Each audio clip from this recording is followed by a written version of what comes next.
Halo, halo Lek, ya. Priwe kabare ge? Wah, ya puji Gusti lah nek sehat-sehat. Nyong ya sehat-sehat ya nek kene. Ya wis suwe ora kabar-kabar iki ya. Iya, dadi kayak iki ya. Anu esuk nyong butuh bali iki ya ana perlu. Ning nyong karo bojone. Iya, nah persoalane iki Lek, nyong nek baling kampung siki wis ora duwe nggon nggo turu iki ya. Iya, lah nek kira-kira nyong nunut turun nang nggone Rika iku ana pirang-pirang dina bisa ora Lek? Ana nggone apa ora? Ya ora apa-apa lah wis ora perlu sing warna-warna sing penting ana nggonku turu bae. Baik kowe. Ya, ya paling rong dina maning balik lah nyong bali. Ya, ya wis. Oke, oke. Ya, suwun ya Lek ya. Ya, oke. Ya, Gusti berkahi.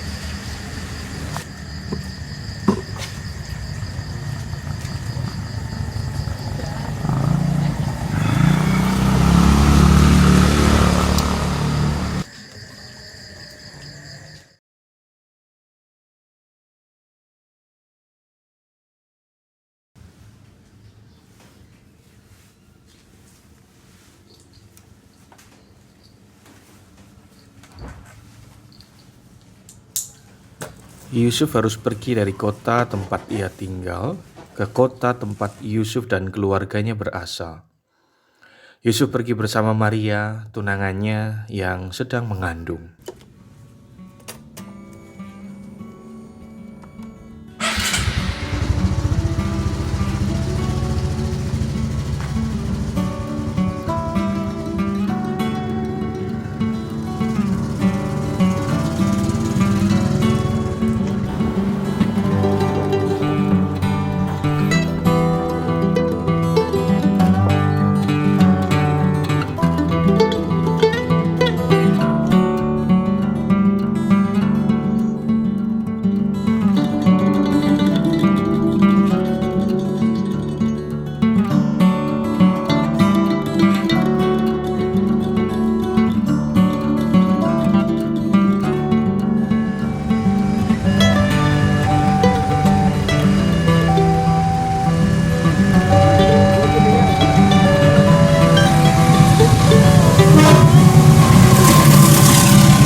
Halo,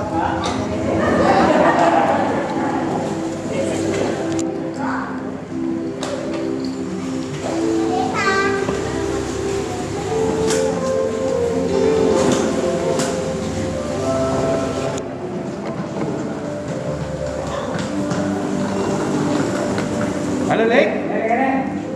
Iya kabarin. Ya, bersih ya. Sekarang telepon. Ya, nanti telepon. Wah, sampai kamu gila macet.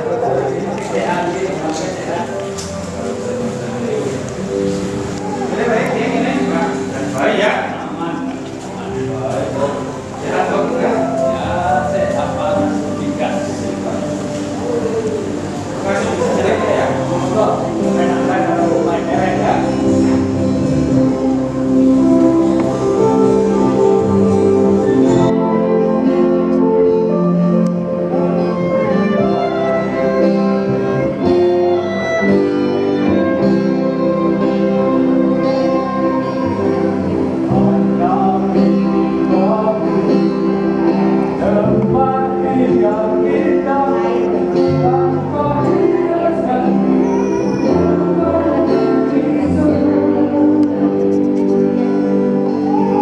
Beratapkan jerami, beralaskan tanah.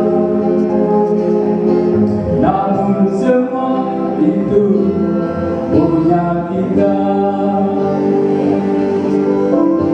Namun semua itu milik kita sendiri.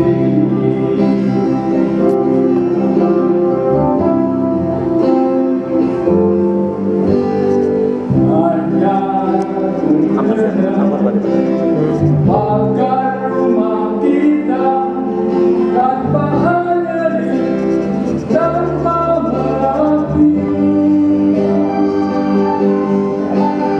Hanya bunga bakung tumbuh di jalanan. Namun semua itu punya kita. Memang semua itu milik kita sendiri.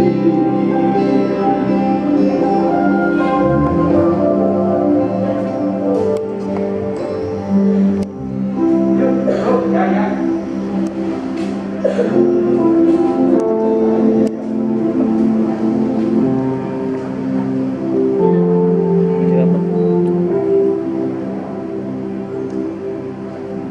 Ketika mereka tiba di kota itu, tibalah waktunya bagi Maria untuk bersalin. Dan ia melahirkan seorang anak laki-laki, anaknya yang sulung. Lalu dibungkus dengan kain seadanya dan peralatan yang sederhana, dan dibaringkannya di rumah kecil di atas dipan yang tak beralaskan kasur. Di sekitar ruangan yang lebih mirip seperti gudang, karena tidak ada tempat bagi mereka di tempat penginapan dan di rumah-rumah mewah.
Utusan itu berkata kepadaku, berbahagialah engkau yang dikaruniai, Tuhan menyertai engkau.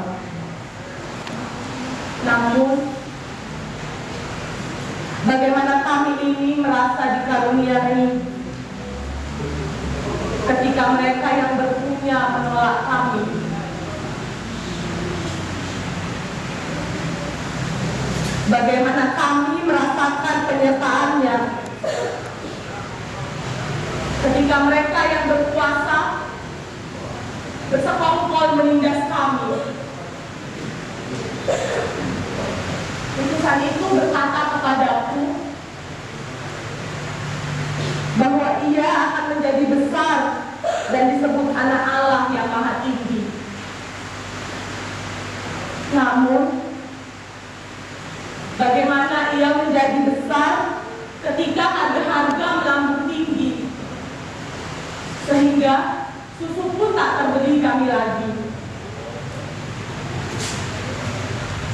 Aku sempat menyesal telah berkata kepada utusan itu, sesungguhnya aku ini hamba Tuhan, jadilah kepadaku menurut perkataanmu itu.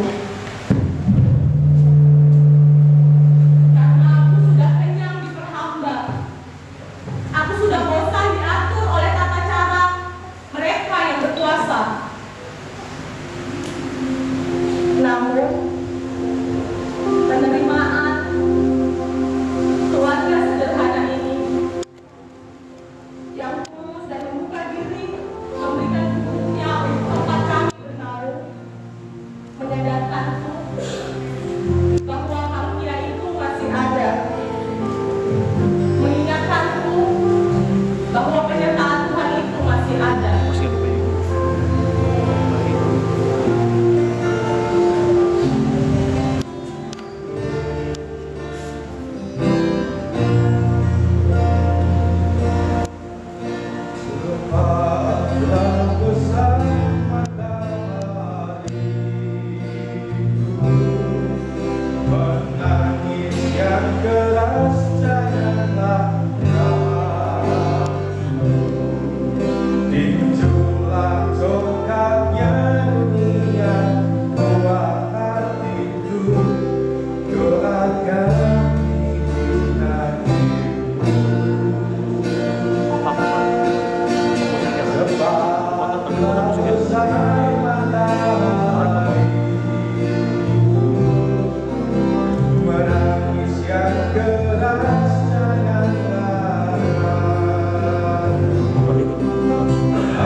Saudara-saudara yang terkasih, mari kita bersama untuk merenungkan makna Natal pada hari ini. Kita membaca dari Injil Yohanes pasal 1 ayat 10 sampai 14. Injil Yohanes pasal 1 ayat 10 sampai 14 ya demikian. Ia telah ada di dalam dunia dan dunia dijadikan olehnya, tetapi dunia tidak mengenalnya. Ia datang kepada milik kepunyaannya, tetapi orang-orang kepunyaannya itu tidak menerimanya. Tetapi semua orang yang menerimanya diberinya kuasa supaya menjadi anak-anak Allah, yaitu mereka yang percaya dalam namanya. Orang-orang yang diperanakkan bukan dari darah atau dari daging, bukan pula secara jasmani oleh keinginan seorang laki-laki, melainkan dari Allah. Firman itu telah menjadi manusia dan diam di antara kita, dan kita telah melihat kemuliaannya, yaitu kemuliaan yang diberikan kepadanya sebagai anak tunggal Bapa, penuh kasih karunia dan kebenaran. Demikian Injil Yesus Kristus berbagi kita yang mendengarkan dan melakukan. Haleluya.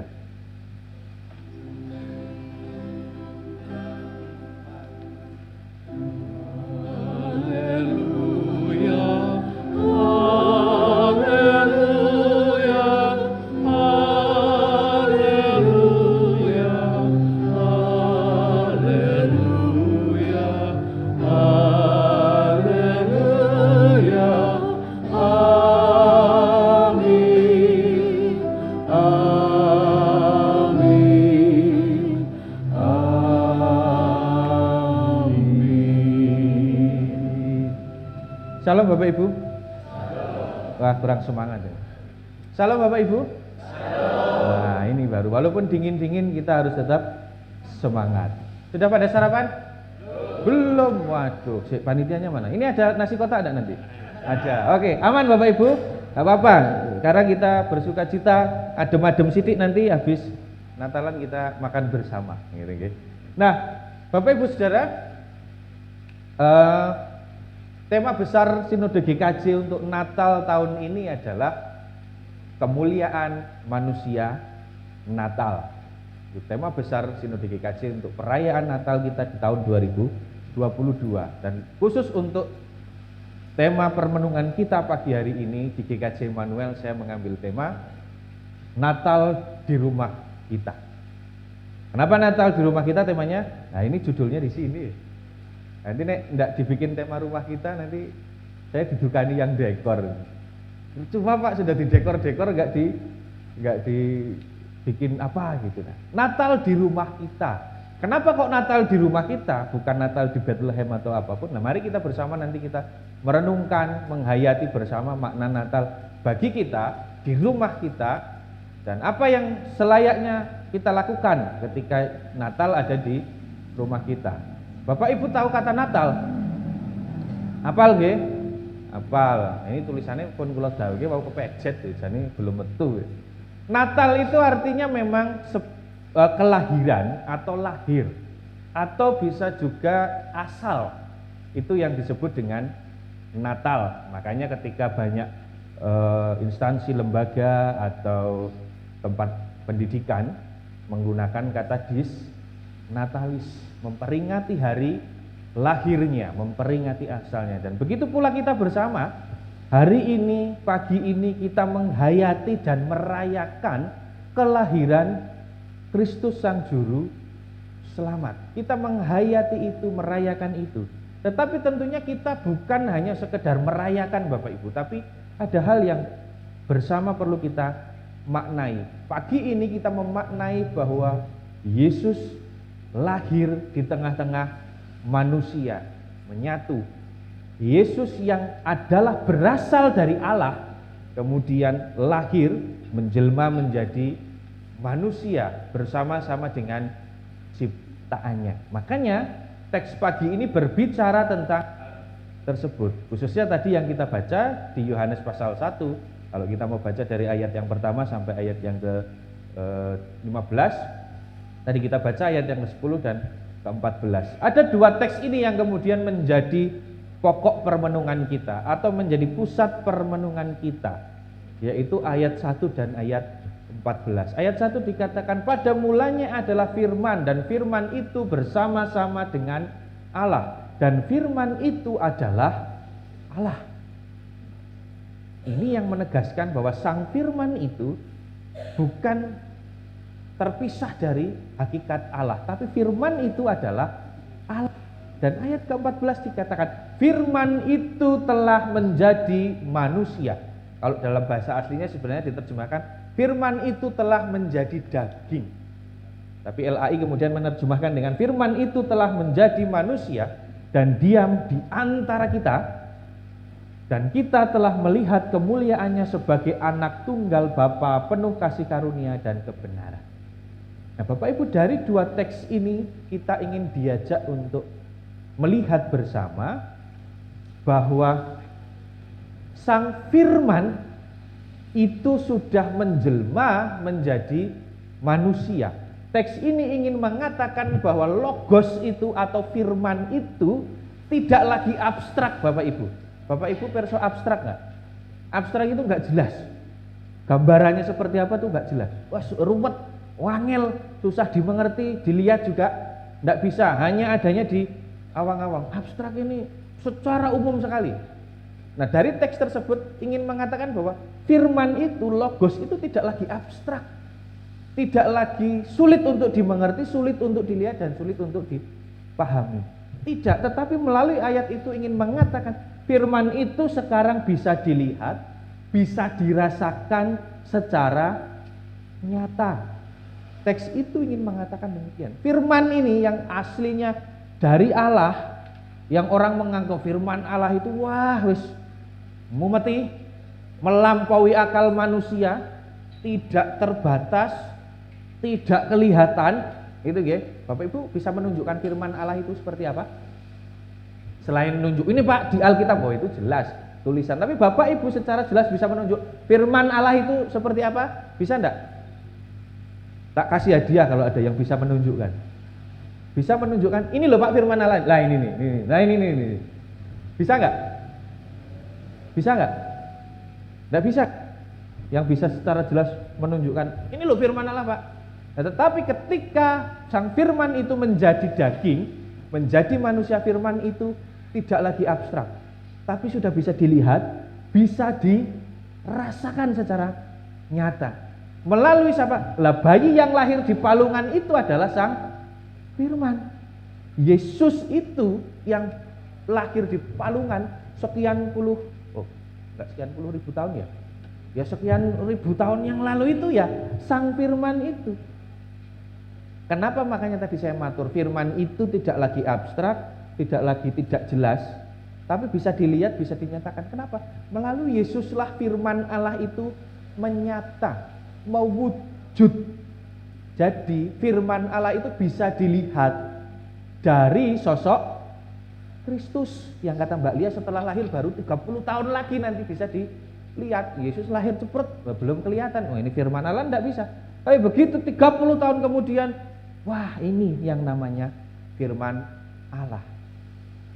Yang kemudian bisa dilihat, bisa dirasakan kehadirannya, tidak lagi tidak jelas. Itulah bayi yang lahir di palungan adalah Yesus sang firman. Dan Yesus kemudian yang hakikatnya adalah Allah berkenan untuk merelakan apa yang ia miliki, yaitu kemahakuasaannya, keilahiannya, mengosongkan diri, memberi diri, merendahkan diri untuk bisa menjelma bersama-sama manusia, walaupun dia adalah seorang Allah. Tidak peduli bagaimana kondisi dunia, dia datang, dia bersama-sama dengan manusia. Tapi manusia ketika itu banyak yang menolaknya, karena ini aneh, orang ini kok ora padha karo umume ngene kok begini. Nah, itulah kemudian kenapa kemudian Allah Yesus harus datang menjelma menjadi manusia supaya mudah. Kita tadi di awal nek kita membaca firman Tuhan kadang di aplikasi ini piye ya. Nah, ini gimana ya cara? Tapi ketika Yesus hadir, oh begitu. Berbicara tentang kasih seperti apa? Ya itu Yesus tunjukkan. Berbicara tentang mengampuni apa? Wah itu berarti nek berbicara mengampuni seperti Yesus yang ditunjukkan. Dan Yesus datang untuk menggenapi karya Allah, yaitu memulihkan relasi manusia dengan Allah. Karena relasi manusia dengan Allah sudah terputus semenjak manusia jatuh dalam dosa. Lah dari zaman perjanjian lama kok diberi firman, ini kok orang mudeng-mudeng menungsone Bapak Ibu. Perjanjian lama segitu banyak kitab, wah kok orang mudeng-mudeng iki wong-wong iki karepe Gusti Allah bagaimana? Lalu Allah berinisiatif, wis lah firmanku biar kemudian menjadi manusia supaya manusia bisa lihat, bisa lebih paham, bisa gampang. Allah menyederhanakan diri, menyederhanakan firman-Nya untuk bisa dilihat dan dirasakan. Itulah hakikat dari kelahiran Sang Kristus. Nah, Bapak Ibu, apa yang kemudian bisa kita hayati bersama dari permenungan itu untuk khususnya kita di GKJ Immanuel Kebumen? Saya tadi di depan buat Natal di rumah kita. Ya inilah alasannya. Yesus tidak hanya memilih Palungan untuk tempat kelahirannya Bapak Ibu, tetapi juga Yesus memilih atau memakai rumah kita untuk tempat kelahirannya. Makanya di sini Bapak Ibu tidak melihat ada palungan, tidak ada, tidak melihat ada kandang domba, tidak ada. Kita memang lain daripada yang sama kok. Bukan perkara itu, bukan perkara berbeda dari yang sama, tetapi karena memang penghayatan kita tidak hanya menghayati soal palungan, tidak hanya menghayati Yesus yang lahir di kandang domba, tapi Yesus yang lahir di rumah kita. Ini rumah kita ini. Rumah kita yang isinya, oh ini keluarganya Alicia, ini keluarganya Magda Debi, ini keluarganya Pak Esprianto.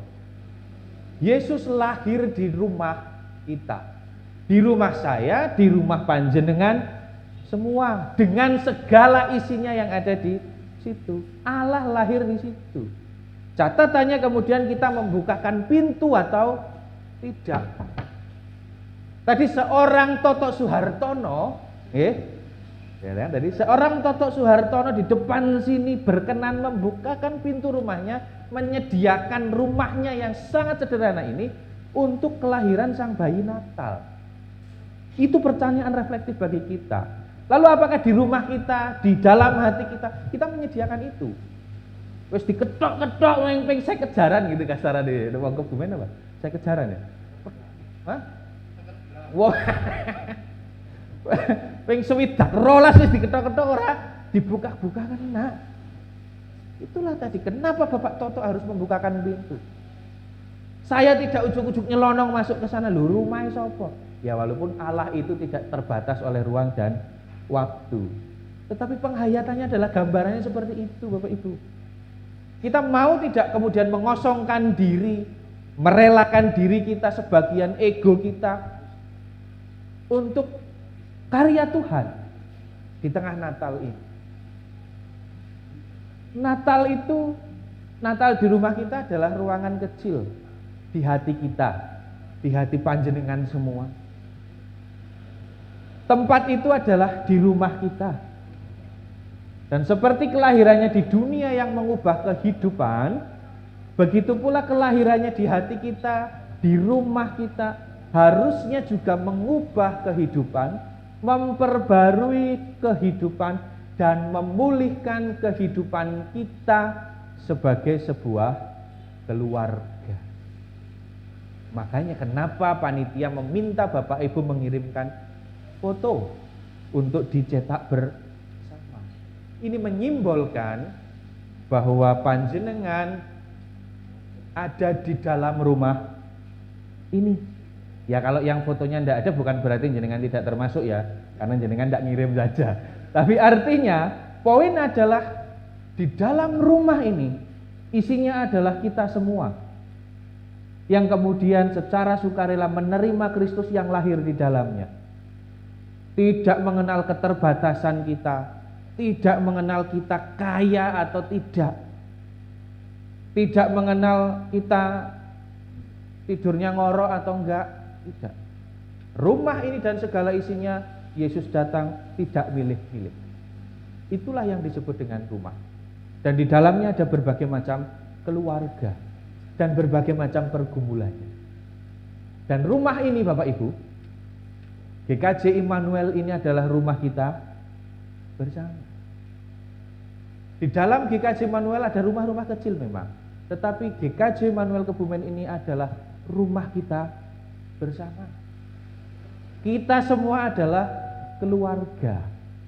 Keluarga itu ada yang sama enggak satu dengan yang lain? Enggak ada. Ini yang keluarganya banyak siapa ini? Wow, Mas Sandra. Mas Sandra putrane berapa? 4. Cewek 3, cowok 1. Ada yang sama Mas? Karakternya? Enggak ada. Tapi jangan menanganinya sama atau berbeda? Beda-beda. Nah, itulah Bapak Ibu yang disebut dengan keluarga. GKJ Immanuel ini keluarga kita ini apakah sama? Lah ya ndak noh. Saya orangnya begini, Akung Suli piantune begitu. Pak Sabtono, Pak Budi, Pak Bing, Pak Toto berbeda semua. Karakternya juga berbeda. Ya ndak apa-apa, itu namanya keluarga. Tingkah polanya kadang nyebelke, ya ndak apa-apa, wong itu jenenge keluargane awake dhewe kok. Apa terus nek tingkah polanya nyebelke terus arep diurak Bapak Ibu? Enggak tau kowe gitu. Enggak kan? Wah, anak kok dikandani wangel, anake sapa? Oh, ditakoni anak sapa padahal anake sendiri gitu kan. Apakah kemudian kita akan mengusir anak itu pergi dari rumah itu? Enggak. Apakah ketika anak kita atau keluarga kita berbuat salah lalu pulang, Pak aku njaluk ngapura, apa yang kita lakukan? Ngomong karo tangan. Enggak kan? Anak kita, keluarga kita berbuat salah datang, Pak kula nyuwun ngapunten, Bu, Mas aku njaluk ngapura ya. Apa yang sebagai keluarga harus dilakukan? Ya wis, aja mbok baleni. Ketika Kristus lahir di rumah kita, maka pengampunan, kasih, pemberian waktu, kepedulian itu semua harus ada di dalam rumah kita. Nek Kristus benar-benar lahir di rumah kita loh nggih. Itu catatan bagi kita bersama, Pak. Pertanyaannya, apakah kemudian dalam Natal ini kita mau menghayati dan mau berupaya untuk melahirkan Kristus di rumah kita?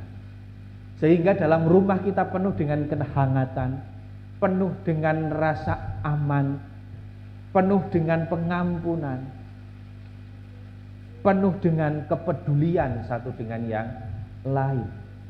Sehingga ketika ada relasi-relasi yang tidak baik bisa dipulihkan.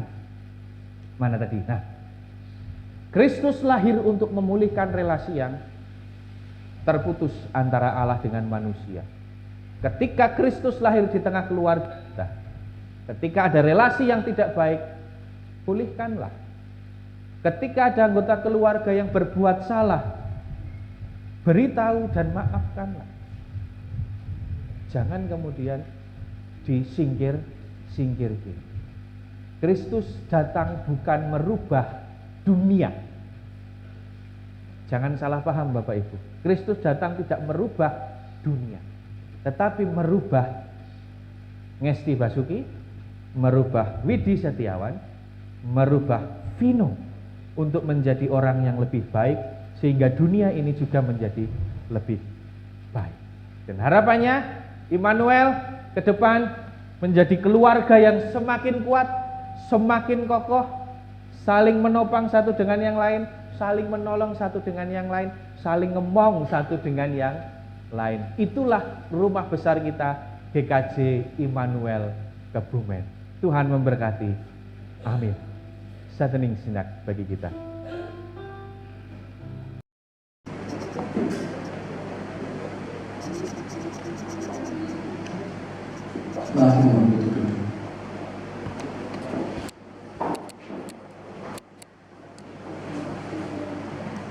Maka masuklah mereka ke dalam rumah itu dan melihat anak itu bersama Maria ibunya, lalu sujud menerima dia. Mereka membuka tempat harta bendanya dan mempersembahkan persembahan padanya, yaitu emas, minyak, dan minyak. Mari selayaknya para majus yang persembahkan kepunyaannya bagi Kristus, kita pun mengaturkan ungkapan syukur dengan bersama-sama mempersembahkan persembahan bagi Sang Kristus.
Jadikan kami alat damai sejahtera-Mu. Kami membawa kasih di tengah ketakutan. Kami membawa tawa di saat kami membawa Kami adalah mata-Mu yang memandang dengan belas kasihan.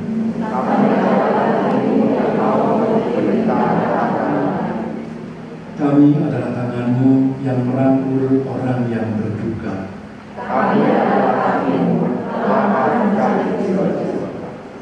Kami dikasihi untuk mengasihi. Kami diberkati untuk memberkati. Kami menerima kehidupan untuk memberi kehidupan.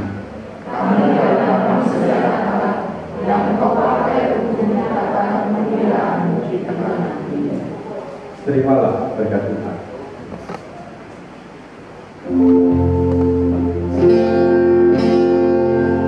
Kasih Tuhan